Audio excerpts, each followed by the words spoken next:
السلام عليكم. كما كان متوقعا الترجي يترشح لدور المجموعات بكل سهولة. الترجي بنتيجة عريضة وعريضة جدا يكون في دور المجموعات، وفي للتقاليد نتاعو أرقام قياسية بالجملة. بصراحة فريق الترجي كان في المستوى اللي حكيت لكم عليه. قلت النتيجة باش تكون على نتيجة 5 بلاش أقل شيء. قلت لكم راهو إجلاسي، حمزة إجلاسي باش يسجل، ينصاص يسجل، كيف كيف يوسف البليلي يسجل هاتريك كاملين ما شاء الله.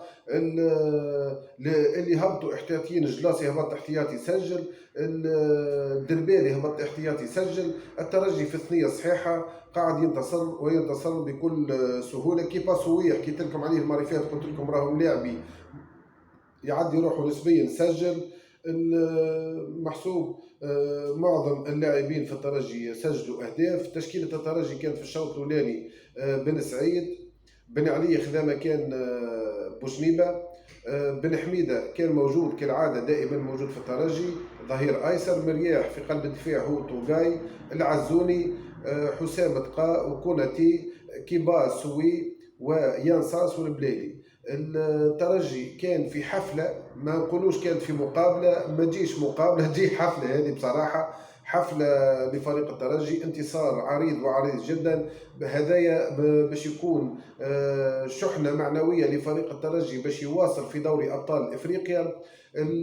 راهو ماهوش انجاز وقت اللي الترجي ينتصر بالنتيجه هذه العريضه، حاجه طبيعيه جدا. الترجي خبره في المسابقات الافريقيه، يلزم يفوز على فريق باش ما نهونوش الفريق، راهو فريق ضعيف وضعيف جدا، فريق ديديكاها الصومالي. الفريق هذايا لعب مقابله الذهاب والاياب الزوز في ملعب الاولمبي برادس.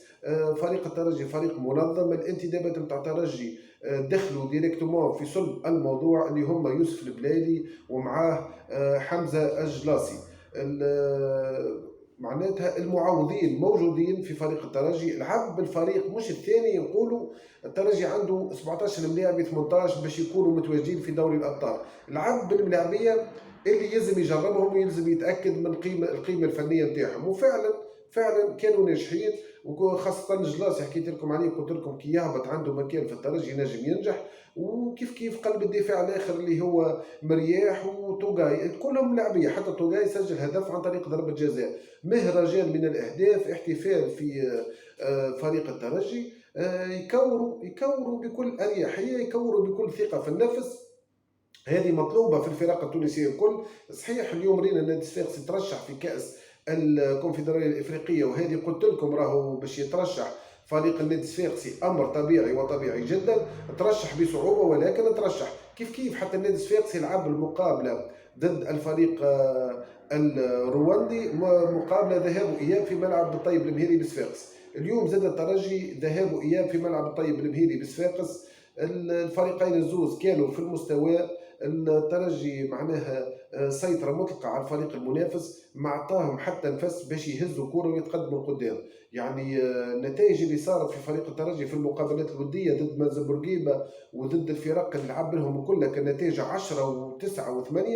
ظهر لي بدات تعطي الاكل نتاعها. وحتى في المسابقه الافريقيه الترجي سجل اهداف كبيره وكبيره برشا. انا واحد من الناس من نجم نقول كان الموسم هذايا الترجي مطالب بالفوز بدوري ابطال افريقيا.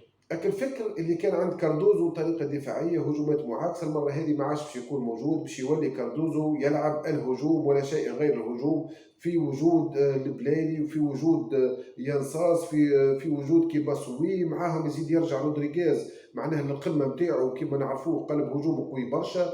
الترجي عنده دوبلير، عنده مهاجمين، عنده مدافعين ما شاء الله، معناها باش ما نقولوش راهو ناخذوا بالعين الحمد لله. انا قلت لكم الانتصار باش يكون 5 بلاش نظرا للخبره المتوفره عندنا. ونحمدوا ربي اللي اصبحوا فما بعض اليوتيوبر يحكيوا علينا اللي هم اقدم منا ولكن بداوا يحكيوا علينا. هذا ما يكون كان شرف ليا انا. يحكيوا بطبيعه الحال، هذه حاجه باهيه تشرفنا. كي نلقاو الناس باش نكونوا لهم مثل في كره القدم، باش نكونوا لهم ريفيرونس في كره القدم. ما دامك وصلت تحكي عليا الا ما حسيت اللي انا باش نصبح نحلل في تحليل موضوعي، ويمكن ياسر مادامك تحكي عليا معناها حسيت اللي انا منافس جدي ليك، وما دامني منافس جدي معناها عندي ما نقول في روحي في التحليل. وبطبيعه الحال ما نفخروش رواحنا برشا، نخليو الامر لجمهور الترجي. اذا كان التحليل يراوه تحليل موضوعي وتحليل معقول يقولوا لنا، واحنا نواصلوا في التمشي المحايد، تحليل محايد للفرق التونسيه الكل. نقولوا الترجي بعد الترشح لدور المجموعات، الفرق اللي توا ترشحت مع فريق الترجي اللي هما بالترجي 8 مازالوا غدوه الحي زاده.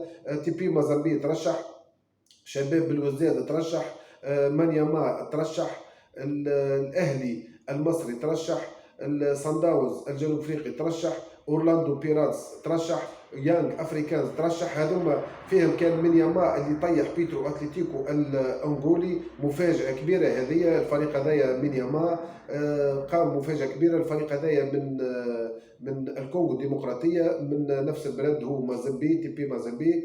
الفرق معظمهم فرق معروفه في دوري ابطال افريقيا. زاد عليهم اورلاندو بيراس دخل في المنافسه العام الجاي باش نلقاوه موجود. للتذكير فريق اورلاندو بيراس وفريق السان داونز وفريق الاهلي المصري والترجي اكثر الفرق صرفوا اموال من اجل الفوز بالاميره الافريقيه. يا نندرا عند شكون باش تكون؟ انا نرشح فريق الترجي باش يكون المرشح رقم واحد للفوز بهذه الكاس الافريقيه. ختاما نقول لكم ما تنساوش تعملوا اكل جام والبارتاج، والسلام عليكم ومبروك لفريق الترجي.